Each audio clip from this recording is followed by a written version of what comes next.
We've spent a lot of time on formal and unilateral power, but here's a counterintuitive truth that's central to understanding the presidency. A president's effectiveness depends far less on formal powers than on the ability to persuade.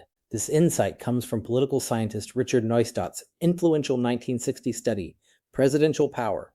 Neustadt argued that the president's formal powers are surprisingly limited, and that the truly powerful president is one who can bargain, persuade, and maneuver, who can make others want to do what the president needs done.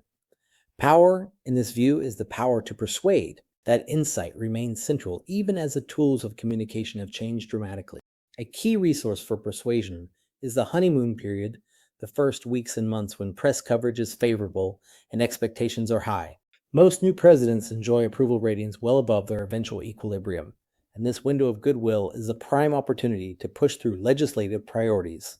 The lesson is sharp. Presidents who fail to advance their most important items in the first year or two often find the terrain far harder afterward as midterm elections approach and members of Congress grow protective of their own electoral interests. But here's what makes persuasion so difficult today: polarization. Presidential approval in the contemporary era is intensely partisan. A president typically enjoys very high approval within his own party and very low approval in the opposing party, with an ever-narrowing independent middle. And this polarization actually limits the president's ability to use public opinion as leverage over Congress, because members of the opposing party have little incentive to respond to a president whose supporters are concentrated in the rival coalition. The hardest condition of all is divided government. When at least one chamber of Congress is controlled by the opposite party, that's precisely when presidential persuasion is most needed and most difficult. Presidents employ a congressional liaison, an appointee who maintains relationships with members, identifies areas of agreement, and manages the legislative agenda. But the textbook is blunt about the limit.